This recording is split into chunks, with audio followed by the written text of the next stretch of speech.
στον πυροσβεστικό σταθμό Αμοχώς του Λοχεία Αδάμου. Είμαι ο πυρονόμος 4809, Πετρός Κιμήτρης και έχω 23 χρόνια υπηρεσία.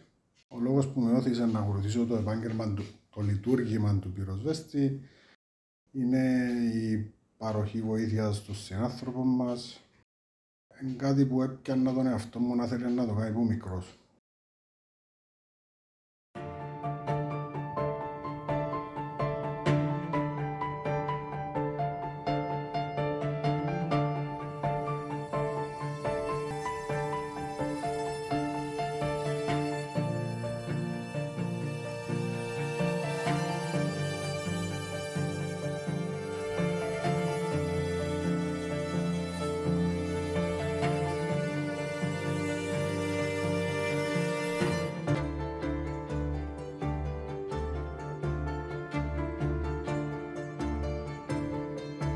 Οι προκλήσεις από τη θέση μου, λέω σαν πυρονόμος της Βαριάς, να φέρω εις πέρας το επεισόδιο με επιτυχία, έχοντας γνώμονα πάντα την ασφάλεια της ομάδας μου και να εφαρμόζουμε τις σωστές επιχειρησιακές διαδικασίες.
Η πρώτη αποστολή που ανταποκρίθηκα σαν μέλος της ομάδας ήταν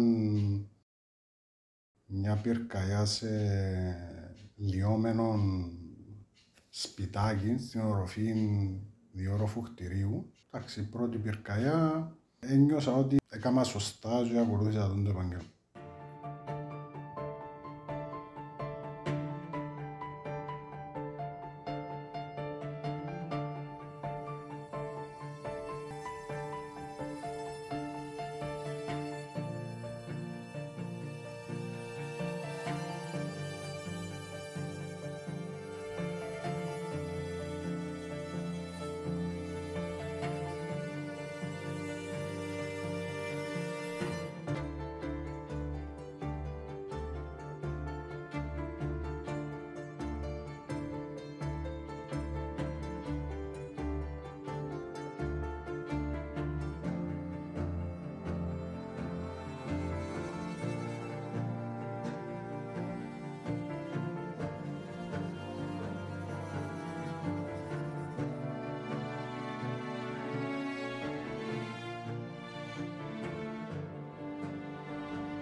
Οι πυρκαγιές σε πολυκατοικίες είναι από τις πιο δύσκολες, δηλαδή από τα δύσκολα επεισόδια που μπορούμε να αντιμετωπίσουμε. Στην άσκηση που πραγματοποιήσαμε υπάρχει επικοινωνία μεταξύ των ομάδων που είναι μέσα στον όροφο, μέσα στο κτίριο, με τις ομάδες έξω, με τις ομάδες της υδραυλικής πλατφόρμας. Συντονισμός, επικοινωνία, σωστές επιχειρησιακές διαδικασίες.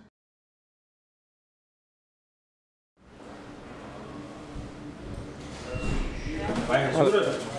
Sua vez. Come entrar? Un più molto, gesto lei. Buona macchiere sin averfemo. Per poter essere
Κύριε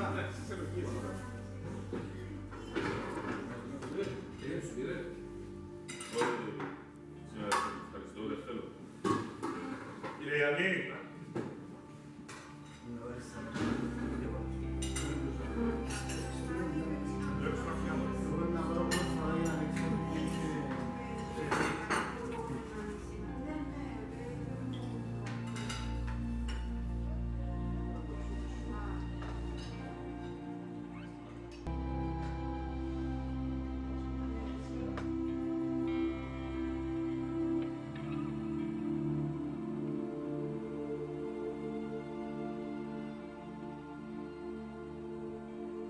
Με την ανάληψη της υπηρεσίας καθορίζονται καθήκοντα του μέλη της ομάδας για τη συγκεκριμένη βάρδια και ακολούθως γίνεται έλεγχος των οχημάτων και της εξάρτησης για την καλή και σωστή λειτουργία τους. Θα ακολουθήσει μια εκπαίδευση, είτε άσκηση είτε διάλεξη αναλόγως του τι έχει το πρόγραμμα την ημέρα, συντηρήσεις των αυτοκινήτων μας και της εξάρτησης, γεύμα, γυμναστική. Ακολούθως το απόγευμα είναι να βγούμε έξω να κάνουμε είτε έλεγχο υδροστομίων είτε έλεγχο σωλήνων πυρόσβεσης, αναλόγως τι έχει το πρόγραμμα κάθε φορά.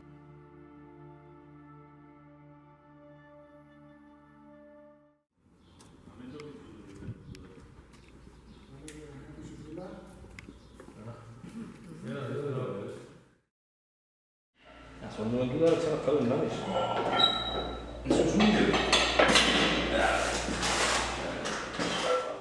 Ξεκουραζόμαστε τη νύχτα στη βραδινή τη βάρδια, μετά τα μεσάνυχτα και μετά κάποιες ώρες. Απλά και μόνο για να μπορούμε όταν βγαίνουν επεισόδια να είμαστε σε εγρήγορση. Ναι. Δεν υπάρχει μέτρο για να μετρήσουμε ποιες είναι οι πιο συχνές ή όχι. Ανταποκρινόμαστε σε πυρκαγιές, σε αποπαγιδεύσεις προσώπων είτε που τροχαία ατυχήματα είτε που ανελκυστήρες και διασώσεις ατόμων και ζώων. Πυροσβεστική αμοχώς Τουρκία, παρακαλώ. Ερχόμαστε τώρα.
Υπάρχει κάποια φόρμουλα για ψυχολογική προετοιμασία του πυροσβέστη για τις καταστάσεις.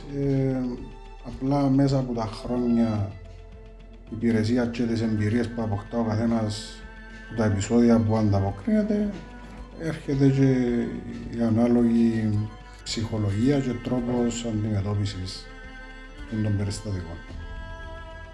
Έναν επεισόδιο το οποίο θυμάμαι έντονα, μια πυρκαγιά σε μια μεζονέτα και θυμούμαι έτσι χαρακτηριστικά όταν αφιχθήκαμε στο επεισόδιο, οι δύο ένοικοι, νεαροί ένοικοι της μεζονέτας εκκρεμούνταν οι μισοί έξω από το παράθυρο του πρώτου ορόφου και την ώρα η αδρεναλίνη σου να μπορέσει να κάνεις τα πάντα για να διασώσεις τα άτομα.